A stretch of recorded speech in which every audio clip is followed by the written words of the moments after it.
So ఏంటి sir, ఎలా start అయింది ఈ జర్నీ? మొత్తం కాఫీ షాప్లోనే రాసేసుకున్నారా అంతా?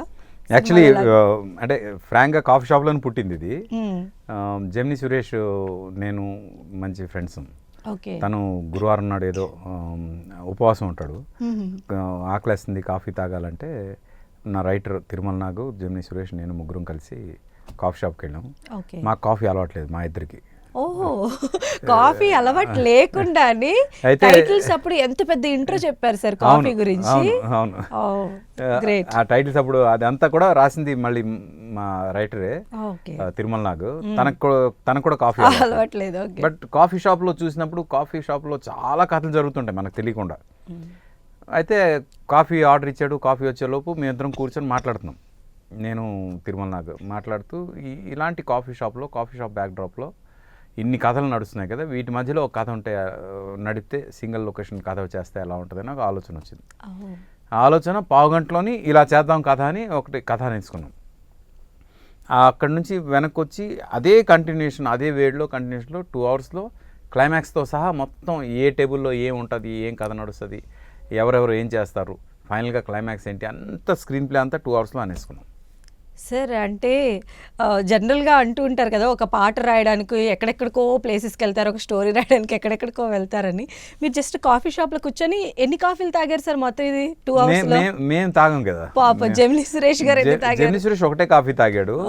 బట్ ఈలోగా అక్కడ కాఫీ తాగుతున్న వాళ్ళందరినీ అబ్జర్వ్ చేసి ఓకే కాఫీ షాప్లో ఇలాంటి క్యారెక్టర్స్ ఉంటాయి అని మొదటి నుంచి చూస్తుంటాం కదా, అబ్జర్వ్ చేస్తుంటాం. మేమే చాలాసార్లు కాఫీ షాప్కి వెళ్ళినప్పుడు కథలు డిస్కస్ చేసాం, ఏదో ఒక సెటిల్మెంట్ డిస్కషన్స్ ఉంటాయి, ఇలాంటివన్నీ జరుగుతుంటాయి కదా కాఫీ షాప్లో. ఇన్ని జరుగుతుంటాయి, ఇవన్నీ కూడా తీసుకుని మనం ఎందుకు చేయకూడదు సినిమా అనే ఫీలింగ్ తోటి అది చేసాం. అండ్ ఈవెన్ క్యారెక్టర్స్ కూడా మీరు ఎంచుకున్నటువంటి విధానం కూడా డిఫరెంట్గా ఉంది. అంటే ఒక్కొక్కటి ఒక్కో జోనర్ని మీరు పిక్ చేసుకున్నారు కదా.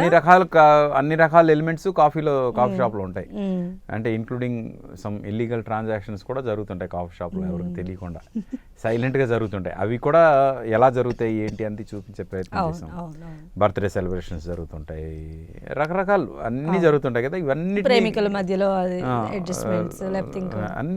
అన్ని ఎలిమెంట్స్ ఉండాలి, ఇంక్లూడింగ్ అవర్ అంటే సినిమా కథల చర్చలతో సహా అన్నీ ఉండాలనే ఉద్దేశంతో అన్నీ పెట్టాం. అయితే ఇందులో అంటే ఆ కిల్లర్, కాఫీ విత్ కిల్లర్ అని ఎందుకు వచ్చింది? అయితే టైటిల్ మా అన్నయ్య పెట్టాడు. పోతే ఒక కిల్లరు అంటే బేసిక్ కథ ఏంటంటే ప్రతి టేబుల్ మీద ఒక కథ నడుస్తుంది కదా, అలాంటి ఒక కాఫీ షాప్కి ఒక కిల్లర్ వెళ్తే ఎలా ఉంటుంది అనేది కథ. అయితే కిల్లర్ వెళ్తే ఎలా ఉంటుంది, ఎవరో ఒకరిని చంపాలి అనేది వెళ్తే ఎలా ఉంటుంది అనేది కథ. కానీ ప్రతి టేబుల్ మీద లైఫ్ థ్రెట్ ఉంటే ఎలా ఉంటుంది, ప్రతి టేబుల్ మీద లైఫ్ థ్రెట్ ఉంటే ఎలా ఉంటుంది, కిల్లర్ ఎవరిని చంపుతాడు అనేది ఒక క్యూరియాసిటీ ఉంటుంది. క్లైమాక్స్కి వచ్చేసరికి మీరు ఎన్ని గెస్టులు చేసినా వీటికి చాలా విరుద్ధంగా ఇంకొక క్లైమాక్స్ ఉంటుంది అనేది ఒక ఇది పెట్టుకో. నేను చూశాను, నేను చెప్పను, మీరు అది ఆహాలో చూడండి.